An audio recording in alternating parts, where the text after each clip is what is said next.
थी। चलिए इसी पर हमारे साथ जुड़ गए हैं मुस्लिम स्कॉलर मोहम्मद हुसैन साहब। जिस प्रकार से इस बिल को लेकर कहीं विरोध देखने को मिल रहा है तो कहीं लोग अब समर्थन में भी नजर आ रहे हैं। अगर भोपाल की बात की जाए तो भोपाल में तो इसका समर्थन देखने को मिल रहा है और खुद मुस्लिम समाज के लोग इसका समर्थन कर रहे हैं। एक लोकतांत्रिक प्रक्रिया का देश है, इसमें जो है वो किसी भी चीज का विरोध होना या समर्थन होना एक सामान्य प्रक्रिया है। और ये जो बिल लाया गया है ये कोई नया नहीं है। देश में पार्लियामेंट में तमाम बिल लाए गए, तमाम विषयों पर जो है वो चर्चाएं हुई, तो ये एक संसदीय प्रणाली का हिस्सा है। ये सामान्य सी प्रक्रिया है, इसमें कोई ऐसी विशेष बात नहीं है जी। लेकिन हसन साहब, जिस प्रकार से ये जो पूरे बिल को लेकर एक हो हल्ला बनाया गया, एक मचाया गया, पूरा एक माहौल क्रिएट किया गया, कहा गया कि अगर ये बिल पेश हो जाता है तो इससे मुस्लिमों को भारी नुकसान होगा, आप कैसे देखते हैं इसको? देखिए, ये सारी बातें इससे पहले जो ये मतलब नागरिकता कानून के संबंध में विधेयक लाया गया था तब ये बातें हुई थी। धारा 370 के बारे में लाया गया था तब ये बातें हुई थी। तो ये सारे उस वक्त तो उठते ही रहते हैं। और ये जो बताया जाता है कि तथाकथित तरीके से इस्लाम को खतरा है, तो ऐसा कहीं कुछ भी नहीं है। जिन्ना की विचारधारा पर कार्य करने वाले कुछ हमारे यहाँ मुस्लिम समाज में संगठन है, समाज सेवी संगठन है, एनजीओ है, जैसे कि मुस्लिम पर्सनल लॉ बोर्ड है। ये तो हर बात में, या तो आज तो बीजेपी की सरकार है, इससे पहले जब शाहबानों वाला मसला हुआ था तब तो कांग्रेस की सरकार थी, तो उस वक्त भी जो है मुस्लिम पर्सनल लॉ बोर्ड ने मतलब जो है उसको खतरा करार दे दिया था इस्लाम को। इसके पहले जो है जब इंदिरा गांधी जी के द्वारा जब ये यूनिवर्सिटियों से धार्मिक पहचान और धार्मिक नाम हटाने वाला मसला लाया गया था, तो सारे यूनिवर्सिटियों से सभी धर्मों के नाम के विषय में लाया था। तब इस्लाम को उन्होंने खतरे में बता दिया था। देखिए, ना तो इस्लाम खतरे में है न कोई खतरे में है। खतरे में इन लोगों की हमेशा, तो यानी कि ये कह सकते हैं कि समय समय पर अपने तरीके से इस्लाम को परिभाषित करते रहे हैं। नहीं, इस्लाम को परिभाषित नहीं करते रहे। मैं कहना यही चाहता हूँ कि मतलब ये है कि किसी न किसी तरीके से इनको विरोध करना है। तो अब इससे खुद आप अंदाजा लगा सकते हैं कि हर सरकारों में इन्होंने विरोध किया है मुस्लिम सुधारों के कार्यों का। तो उसका मतलब सीधी सी बात है, ये उसी एजेंडे पर, उसी विचारधारा पर कार्य कर रहे हैं जो जिन्ना की विचारधारा है, जो जिन्ना का विखंडनकारी एजेंडा है। और उस इस्लाम की आड़ बना करके ये उसके जो है वो बिल्कुल जो जिन्ना की विचारधारा उसका समर्थन कर रहा है। ये बात, बड़ी बात हसन साहब ने कह दी। हमारे साथ इस्लामिक स्कॉलर जुड़े हुए हैं, हसन साहब जुड़े हुए हैं। हसन साहब, आप अभी पूरी बात इनकी सुन रहे थे।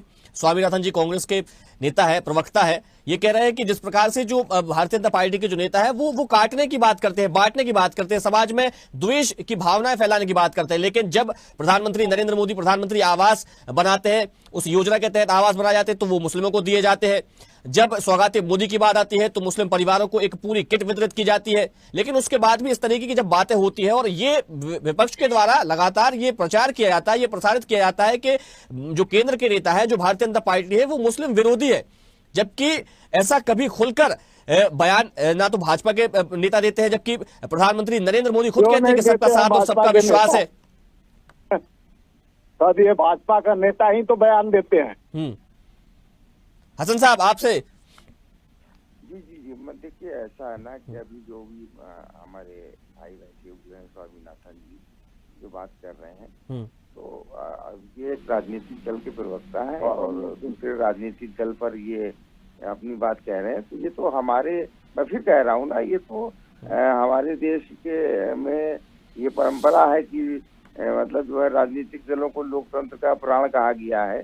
तो और ये तो एक दूसरे पे राजनीतिक आरोप प्रत्यारोप की बात करना, तो ये तो एक प्रक्रिया, राजनीतिक प्रक्रिया है। इसमें हमारे जैसे मतलब धर्म के लोग या दूसरे मतलब एनजीओ इसमें अपनी क्या टिप्पणी कर सकते हैं। ये तो राजनीतिक दलों का आपसी मामला है और ये तो चलता ही रहता है कि आज कोई सत्ता में है तो वो उसकी आलोचना कर रहा है और कल कोई और सत्ता में। बिल्कुल, लेकिन एक इस्लामिक स्कॉलर होने की वजह से आपका ये दायित्व तो बनता है कि कहीं भी समाज में किसी प्रकार का कोई दुष्प्रचार न फैला, उसके लिए कोई मुहिम चलाई जाए और अपने लोगों को हमेशा जागरूक रखा जाए तमाम सारी चीजों को लेकर।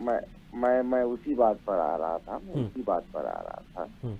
जहाँ तक ये वक्फ वाले मामले की बात है। मैं एक चीज आपको एक मतलब ऐसी जानकारी देना चाहता हूँ जिस पर अभी तक कोई चर्चा नहीं हुई। देखिए, वक्फ बोर्डों में एक नियम है, वक्फ बोर्डों का जब गठन होता है तो उसमें वही व्यक्ति वोट दे सकता है जिसकी वक्फ की संपत्ति से सालाना 1 लाख रुपए से अधिक आय होती हो। इसी प्रकार के नियम ब्रिटिश भारत में बने हुए थे कि वही नागरिक वोट डाल सकता था संघीय जो या प्रांतीय जो मतलब जो सदन होते थे उनके चुनाव में, जिसके पास कोई एक विशेष मानक की संपत्ति होती थी।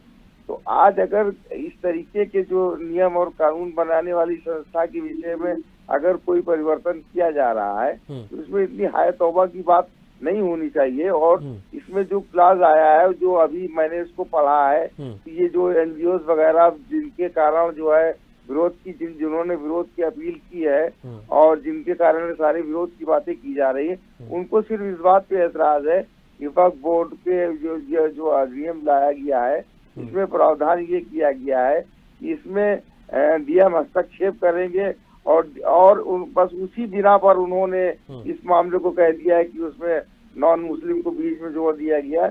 तो कुल मिलाकर के जिस प्रकार की विचारधारा, जिस प्रकार की ये बातें की जा रही हैं, वो बातें तो एक इस चीज पे इशारा करती हैं कि ये लोग चाहते हैं कि मुसलमानों को कानून से हट करके एक स्पेशल ट्रीटमेंट दिया जाए जो कि गैर संवैधानिक है। और आज कोई और मांग रहा है, कल कोई और मांगेगा, तो हम कहाँ से कहाँ पहुँच जाएंगे।